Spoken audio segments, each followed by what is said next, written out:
una sa lahat, Merry Christmas and Happy New Year. Meron po ako i-share sa inyo mga idol, no? Kasi po, bago po tayo gumala, bago po tayo umalis sa bahay, tayo po ipupunta kung saan dahil po sa Pasko na. Pasensya na po kayo kung maingay po sa labas. So bago ng lahat mga idol, no, kailangan muna nating magkarga upang tayo po ay maproteksyonan sa ating paglalakbay. So una sa lahat, ipakilala ko po sa inyo si Mutya ng Tubig, no? Yan po siya mga idol, no? Si Mutya ng Tubig, at yan po ang kanyang mukha kung nakikita po ninyo, no? Siya po ay si Isdang Palo. Yung isda po na alam niyo pa ba, yung pinakamadulas na isda, yan po yun ang kanyang gabay. Yan po siya, isa po siyang Mutya ng Tubig, no? Yan po ang kanyang gabay, no? Si Isdang Palo. Ang Isdang Palo po mga idol, yan po yung madulas na kapag nahawakan ka po mga idol ng kalaban ay nadudulas sila. Hindi ka nila basta-basta mahahawakan. So yan po si Mutya ng Tubig. At syempre naman po mga idol, isusunod natin si ating kaibigang Hebreo. Ito po mga idol, si kaibigang Hebreo, isa pong kidlat. Ang kanyang gabay po mga idol ay isang mahaba na sungay na bibig. Yan po mga idol, yan po ang kanyang mata, ilong, at saka ito naman po ang kanyang sungay. Kanyang nguso pala, correction mga idol, nguso. Oo. Yan po mga idol, napakahaba po ng kanyang nguso. Yan po ang kanyang gabay. Yan po siya mga idol. Kung alam niyo po anong klaseng gabay yan, kayo na po mga idol ang bahala. Ayan po, si kaibigang Hebreo, isa po siyang gabay ng buhaya. Ayan po mga idol. Pero isa siyang kidlat mga idol, galing sa kalakasan na. Ayan po mga idol. So, pagkilala ko naman sa inyo mga idol. Ang susunod, si kaibigang Aramik. Ito siya mga idol, umiinit siya sa ngayong umaga, no? Ayan po. Si kaibigang Aramik, isa pong kidlat mga idol. Galing din po sa kalikasan, no? Yan po. So, pasalamat po ako sa kanila mga idol at kasama ko sila sa araw-araw. Yan po mga idol. Si kaibigang Aramik, isang kidlat mga idol. Ito po mga idol ay pitik-pitik ang kanyang loob nito. Parang mayroon siyang puso sa aking pagramdam sapagkat pitik-pitik ito mga idol. Lalo na sa gabi pag nayayakap ko siyang nakatulog. So ayan, si kaibigang Aramik, isang kidlat. At siyempre naman mga idol, bago natin makalimutan,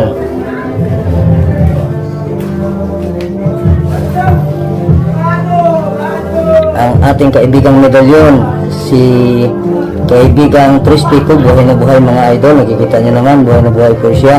Ayan po, lagi po siyang kasama ko sa buhay. Lagi ko po siyang suot, hindi po nawawala kahit po saan ako pumupunta. So yung mga idol, siya na po ang bahala sa lahat ng kanyang mga kasamahan at sa akin. Siya na po ang bahala kay Kidlat, Aramik, Hebreo at Mutya ng Tubig, sapagkat siya po ang palaging nasa aking katawan na nakasuot. Ayan, so maraming salamat sa kanilang apat. So simulan na natin mga idol, kakarga muna tayo bago tayo lumabas, no? Dahil ngayon po ay Pasko.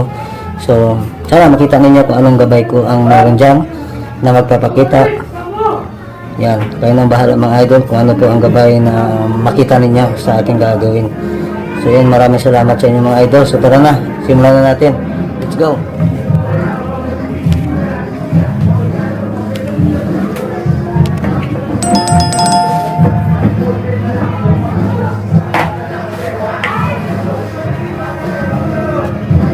Ito po si kaibigang medalyon, no? Crispy ko. Lapag natin. Isunod natin si Hebreo, isang kidlat. Siyempre, sunod natin si kaibigang Aramik, isang kidlat.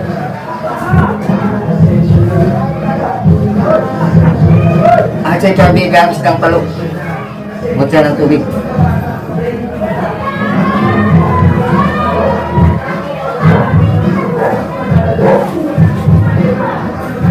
Ano pong bahala mga idol kung anong gabay ang magpapakita sa atin, no?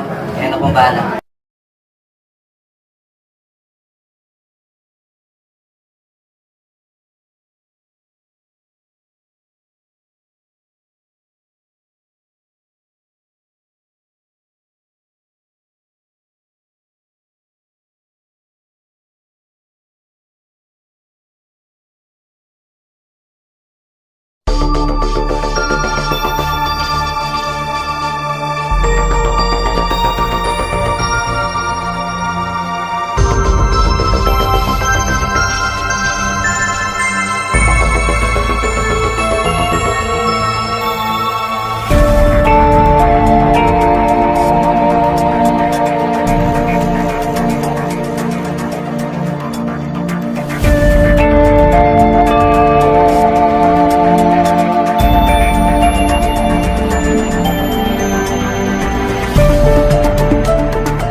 ayun mga idol, no?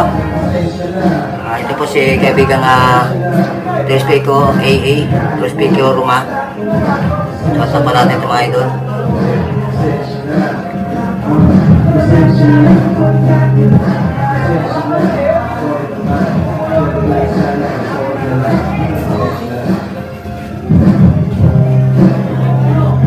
So ayan mga idol, hanggang dito na lang video natin. Sana po ay suportahan ninyo at i-like and share sa mga bago na pa sa channel natin. Paki-subscribe nyo na mga idol at sana tulungan ninyo ako na makaabot na sa tugatog at nang marami pa tayong mga video na ma-upload mga idol, no? Lalo na yung ating watch time hour. Ayun, so hanggang dito na lang at bago ako tumalikod sa inyo mga idol, huwag niyo sana kalimutang mag-subscribe, like and share at syempre naman Merry Christmas, Happy New Year sa inyong lahat. Bye bye.